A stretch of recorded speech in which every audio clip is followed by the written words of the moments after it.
और आइए अब रुक करते हैं नीमच का, जहां इस वक्त मंच से अमित शाह बोल रहे हैं।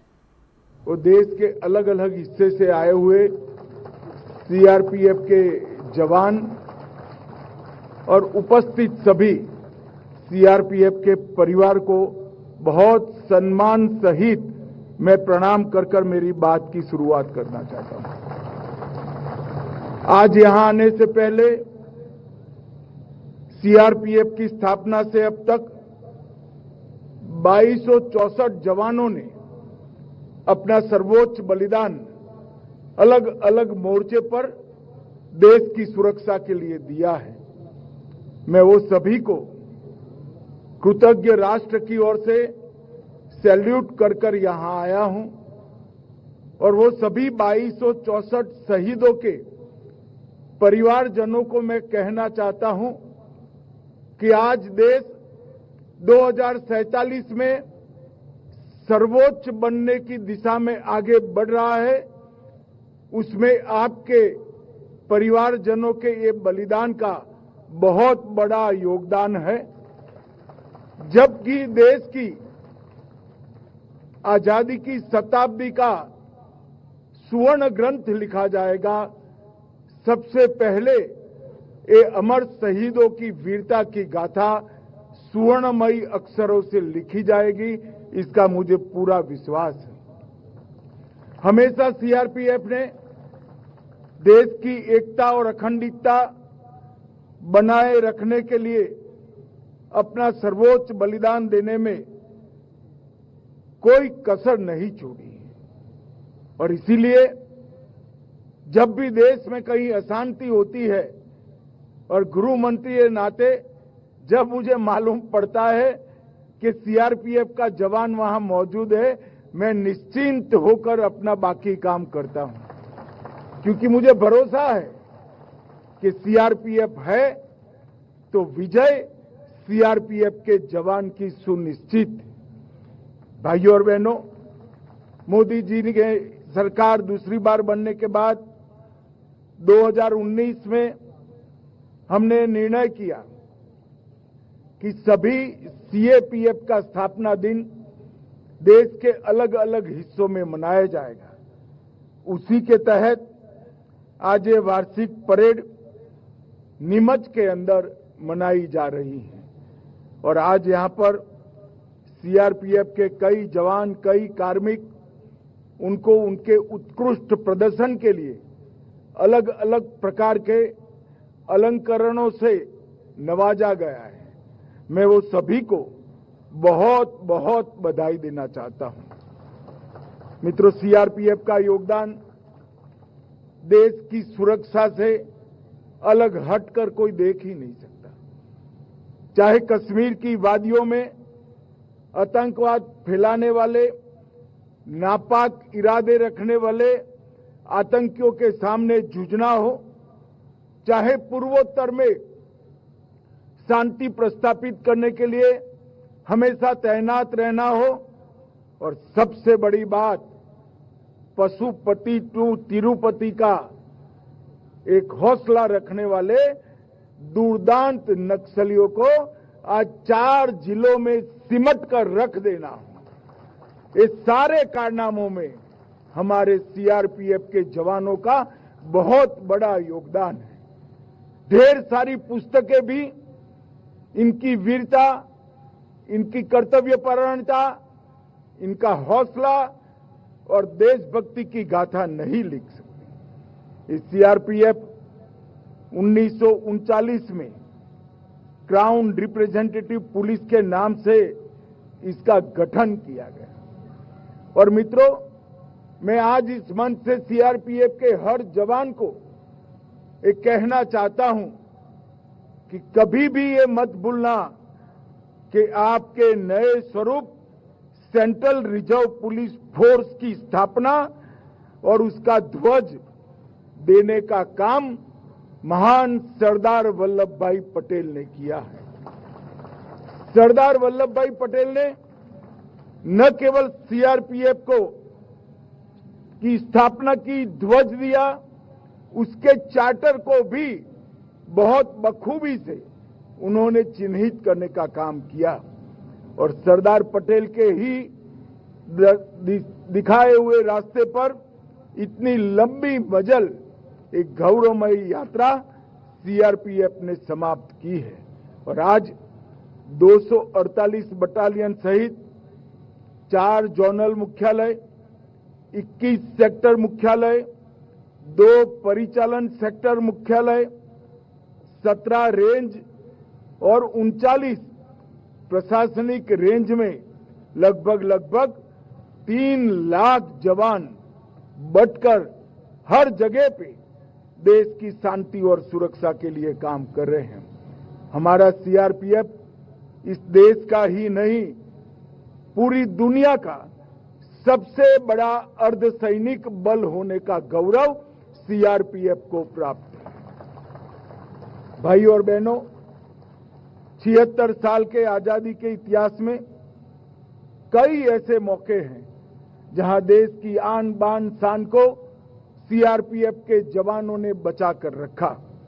लद्दाख के हॉट स्प्रिंग में 21 अक्टूबर 59 में चीनी सेना का मुकाबला केवल कुछ चुनिंदा सीआरपीएफ के जवानों ने किया और सबने शहादत हासिल की। इसलिए देश के सभी पुलिस बल प्रत्येक वर्ष 21 अक्टूबर को पुलिस स्मृति दिन के रूप में मनाते हैं और हमारे नेता और देश के प्रधानमंत्री नरेंद्र मोदी जी ने 2018 में देश भर के शहीद पुलिसकर्मी और सभी सीएपीएफ के जवानों की स्मृति में चाणक्यपुरी में राष्ट्रीय पुलिस स्मारक बनाकर इसको हॉट स्प्रिंग की शहादत को गर्व के साथ एक अमर स्वरूप देने का काम किया है। 1965 में कच्छ के रण में सरदार पोस्ट पर सीआरपीएफ के जवान तैनात थे। पाकिस्तान की सेना को मुंह तोड़ जवाब दिया और इसीलिए 9 अप्रैल को शौर्य दिन पूरा देश मनाता है। मित्रों, 2001 में हमारे लोकतंत्र की सबसे बड़ी पंचायत संसद भवन पर हमला हुआ, इसको भी नाकाम सीआरपीएफ के जवानों ने किया। 2005 में श्री राम जन्मभूमि पर आतंकी हमला हुआ, उसको भी निरस्त करने का काम सीआरपीएफ के जवानों ने किया और मंदिर को सुरक्षित रखा। भाइयों और बहनों, सबसे बड़ी कामयाबी सीआरपीएफ के इतिहास में लिखी जाएगी, वो अनेक सालों तक याद रखी जाएगी कि इस देश को नक्सलवाद से मुक्त करने में सीआरपीएफ ने बहुत बड़ा योगदान दिया है।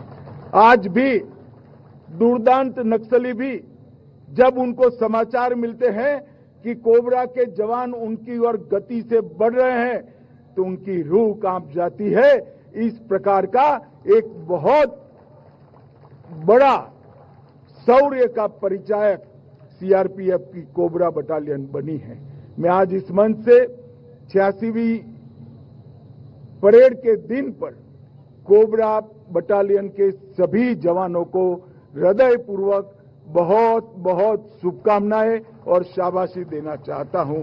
आपके नेतृत्व में सीआरपीएफ के बाकी जवानों ने नक्सलवाद को समाप्त करने की दिशा में बहुत बड़ा योगदान दिया है और मैं आज आपको कहकर जाता हूं कि 31 मार्च 2026 इस देश में नक्सलवाद हमेशा के लिए समाप्त हो जाएगा।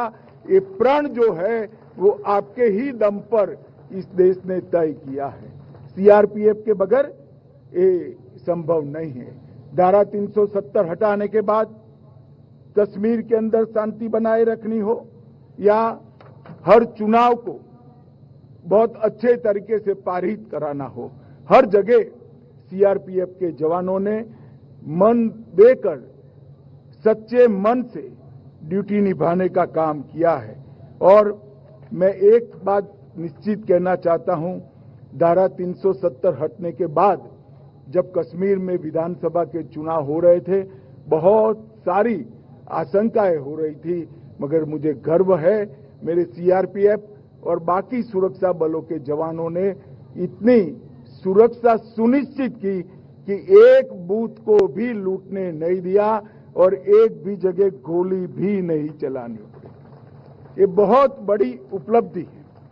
सीआरपीएफ ने विगत 5 साल में नक्सल क्षेत्र के अंदर 400 से ज्यादा फॉरवर्ड ऑपरेटिंग बेस स्थापित किए हैं और इसी का कारण है कि 10 साल में नक्सल हिंसा में 70% से ज्यादा कमी आई है और वो अब समाप्ति की ओर हम आगे बढ़ रहे हैं।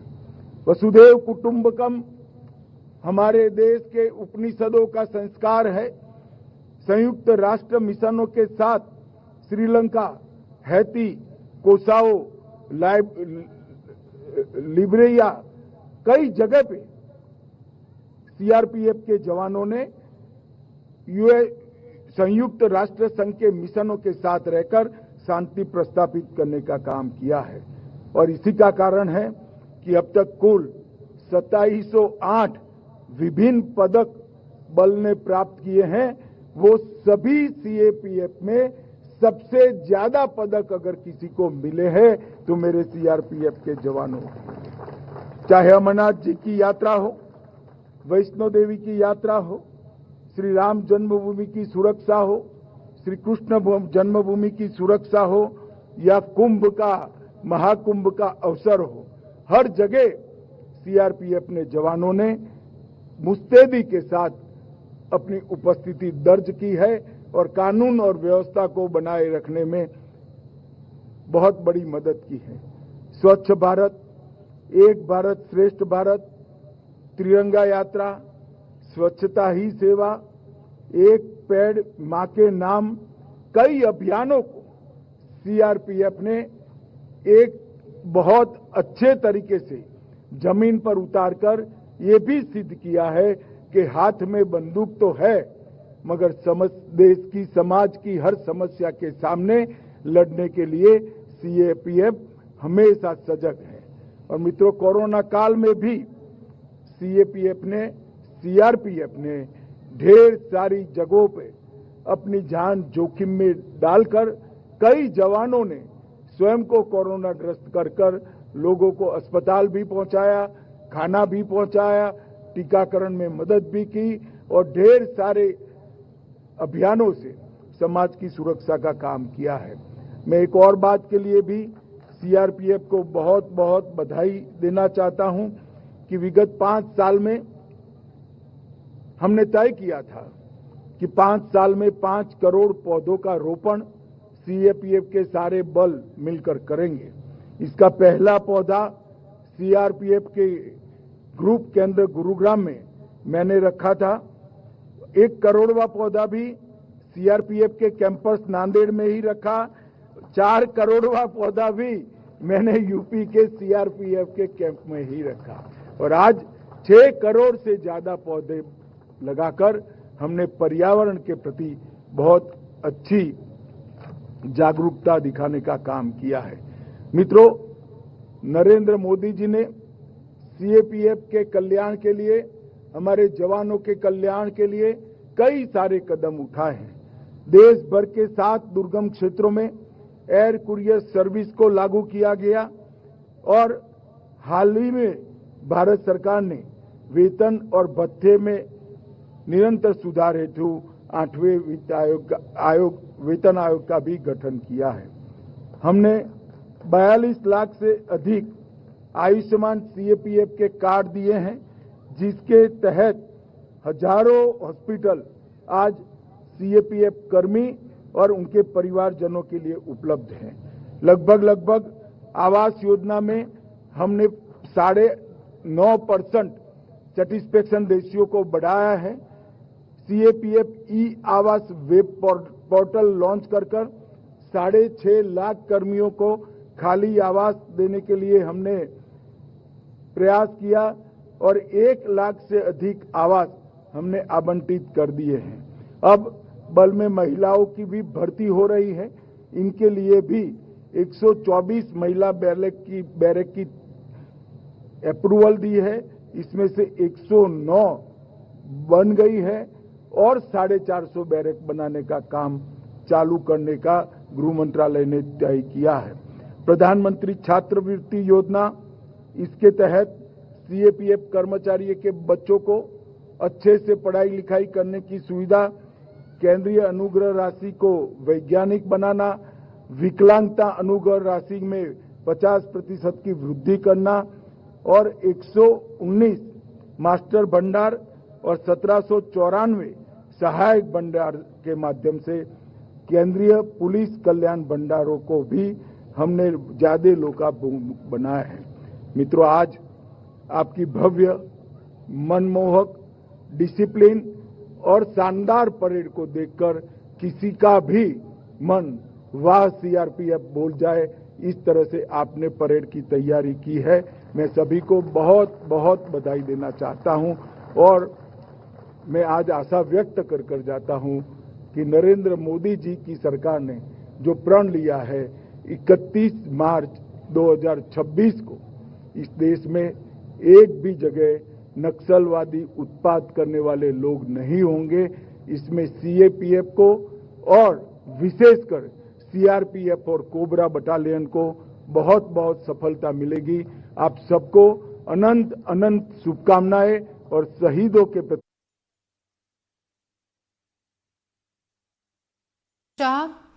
नीमच में 86वें स्थापना दिवस पर सीआरपीएफ के बोलते हुए उन्होंने तमाम तरीके उन सभी बातों का जिक्र किया जिस तरीके से सीआरपीएफ ने देश की एकता और अखंडता को बनाए रखने के लिए बढ़ चढ़कर काम किया है।